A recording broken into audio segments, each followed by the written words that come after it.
আজকে অনেক বেলা করে ঘুম থেকে উঠেছি আর এদিকে বাবা ডাকাডাকি করছে যে তাড়াতাড়ি চল, এখনই বের হইতে হবে। তাই আমি ঘুম থেকে উঠে না খেয়ে চুল টুল না আঁচড়ে কোনো রকম খোপা করে রেডি হয়ে গেলাম।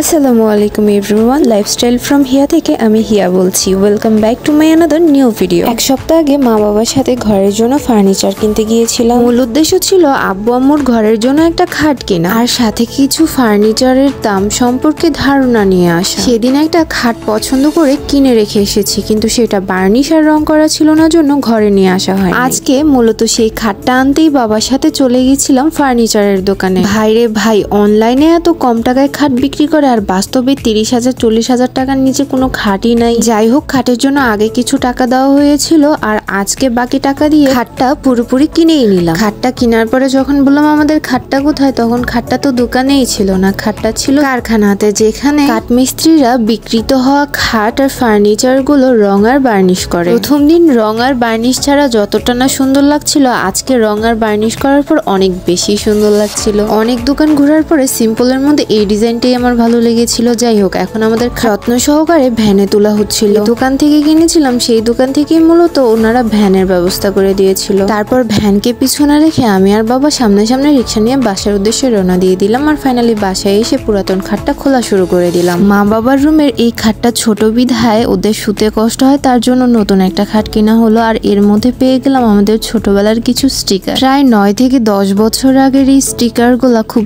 সযত্ন করে আম্মু এখানে রেখে দিয়েছিল। আর এগুলো হচ্ছে আমার ভাইয়ের বার্থডে নামের অক্ষর। আম্মু দেখলে ভীষণই কান্নাকাটি করবে, কারণ আমার ভাই নাই, আল্লাহ তাআলা নিয়ে চলে গিয়েছে আমার ভাইকে। আর ভাইয়ের এই জিনিসগুলো দেখলে আম্মু কান্নাকাটি করবে বিধায় এগুলাকে নিয়ে সরিয়ে রাখছিলাম। আর এই দেখো, খাটের তোষক জাজিম যতটুকু সম্ভব আমরা সরিয়ে ফেলেছিলাম। আর মিস্ত্রিরা এসে এখন নতুন খাট এনে বসাচ্ছিল। সারা জীবন দেখেছি যে খাটের এরকম কাঠগুলো আগেই দোকান থেকে সেটিং করে দেয়, কিন্তু এখানে এনে বাসায় কাটাকাটি করে তারপর সেটিং করলো। ফাইনালি খাট সেট করা শেষ হলো আর বাইরের লোকগুলো চলে যাওয়ার পর আমি খেতে বসছি। আর এই দেখো, আমার মা আমাকে ভাত দিয়েছে আর এই জিনিসটা আমার একদম পছন্দ না, এটাই সবসময় আমার প্লেটে আসে। তারপর আমি সকাল দুপুরের খাবার একসাথে 5G গতিতে খেয়ে নিলাম। আর দোকান থেকে নতুন ম্যাট্রেসও কিনে আনা হলো। ঘরে ছোটখাটো নতুন জিনিস আসলেও অনেক বেশি আনন্দ হয়, আর এটা তো বিশাল বড় একখান খাট। যাই হোক, আজকের ভিডিওটা এখানে শেষ করছি। ভিডিওটা ভালো লাগলে ছোট্ট করে একটা লাইক দিয়ে দিও। নতুন খাটে শুয়ে এখানেই বিদায় নিচ্ছি। আল্লাহ হাফিজ, দেখা হবে নেক্সট কোনো ভিডিওতে।